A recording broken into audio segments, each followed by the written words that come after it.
So, Raymond posted this very depressing blog on his MySpace. It was really depressing. It wasn't whining, it was depressing. There's a difference. And it wasn't annoying. Even though we don't really know what the basis of it was, we decided to post a video response to it anyway. Because I have been dying for something to do a video about, and I was just grasping at straws here. Not that we don't care about you, Raymond, and you know what, this is also an apology. So we decided we were going to talk about, you know, how we keep all chipper and stuff, and how we kind of make it work, because we both have some problems. Yeah, you already know I'm a bipolar, and while I am well medicated, I still have slip-ups. I'm clinically depressed, and I have anxiety problems, but lately I've managed to keep those pretty well under wraps. Yeah, we've kind of developed a symbiotic relationship there. I was going to say a set of basic principles on how you should live your life and kind of keep it from letting all of those worries and bad thoughts take over. Yeah, so it doesn't like build up on your shoulders until there's nothing left. There's no light in your life. And while that does sound funny, we've both been there. Yeah. So we kind of have a Hakuna Matata way of looking at life. Yeah, only ours isn't as catchy and it doesn't have a song to go with it. Sorry. Someday we'll write one. Someday. In the near distant future. No, is that an oxymoron or is no, because I've heard it been used before. Anyway, basically what we do is we look at our life and say to things, is this making me happy? If the answer is no, we ask, will it make me happy in the future? Or lead to something that will make me happy. If the answer is still no, kick it out. For example, in order to ask the first question, let's give 2 examples. First one, I have free time and I want to read a book. Do I worry about what book to read? I wouldn't. I'd just grab one. See, makes you happy. No thought process. But look at something else, like my vast amounts of schooling. While I do take some enjoyment in class, taking freaking math for liberal arts and doing those goddamn proofs over and over and over for a semester, those didn't make me happy. But they will lead to me getting a job I can enjoy. Mm-hmm. And therefore schooling is okay. It doesn't break the rules. Yeah. So... But there are other things that do break the rules. Yes.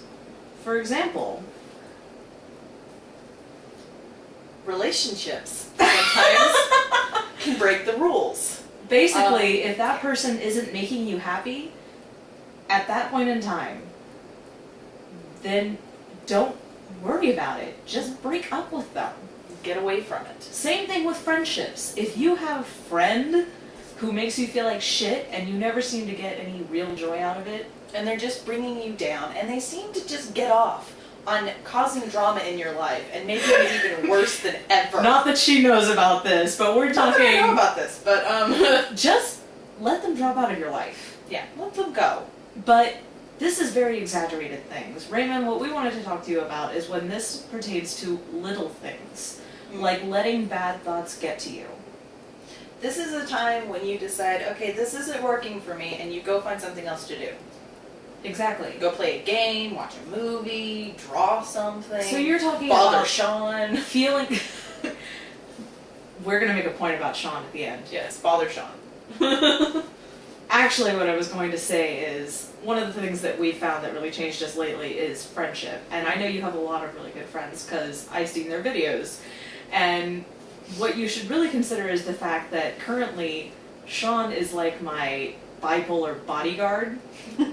He's really, really good at making you stop thinking bad thoughts.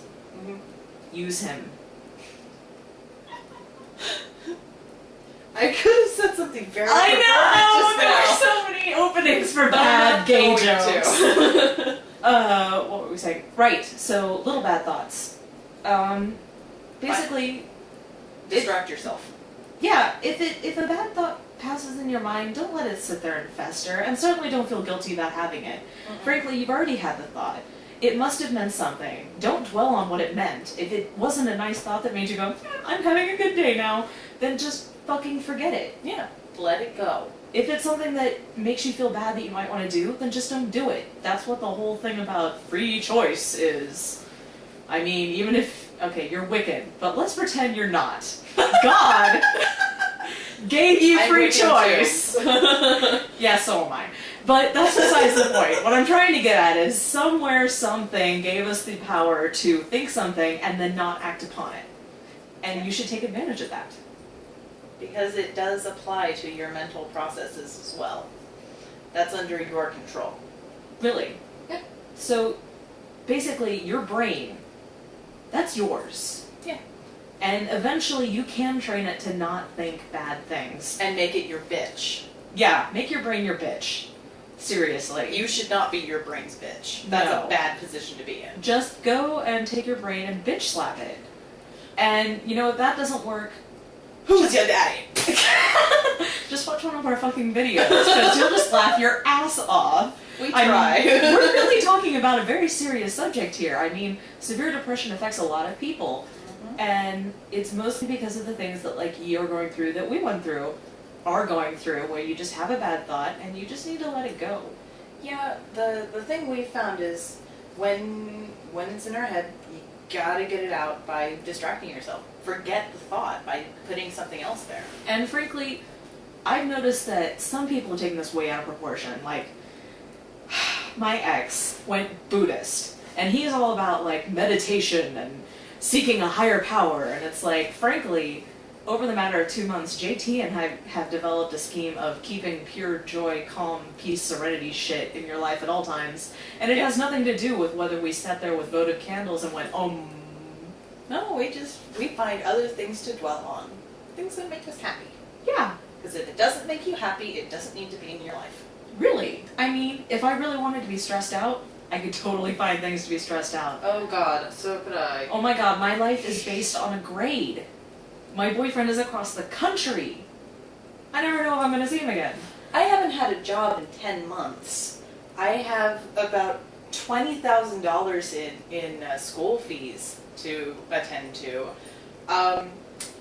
Don't know if I'm going to be able to afford going back to school. And for all we know, the other cottontails are bad-mouthing us as we speak. Oh, and about half my family might end up disowning me when they find out I'm transgender.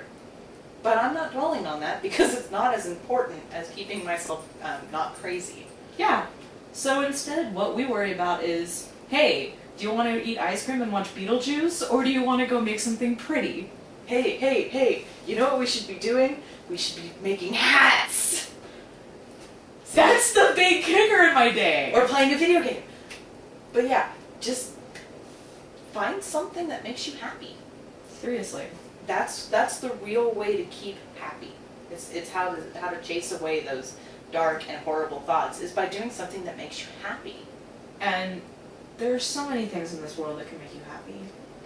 They so outweigh all of the things that can upset you. Take joy in the little pleasures of life.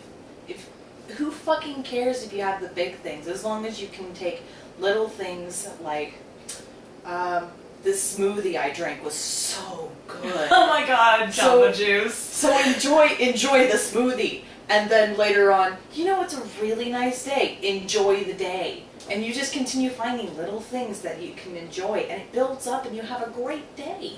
And while she's just naming the sum of the billions of simple joys that you can find in your life, I'm actually going to take some of that vast amount of money that I spent in college and tell you something I learned in philosophy. I spent a whole semester in philosophy learning one important thing that all of the ancient philosophers up until today believe in, and that is the only thing that can hurt you is you letting it hurt you.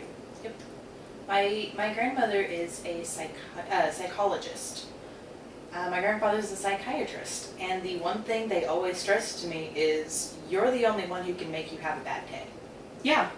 So if you don't want to have a bad day, then if you notice your mind is doing something that makes you have a bad day, tell it to shut the fuck up. Yeah, bitch slap it.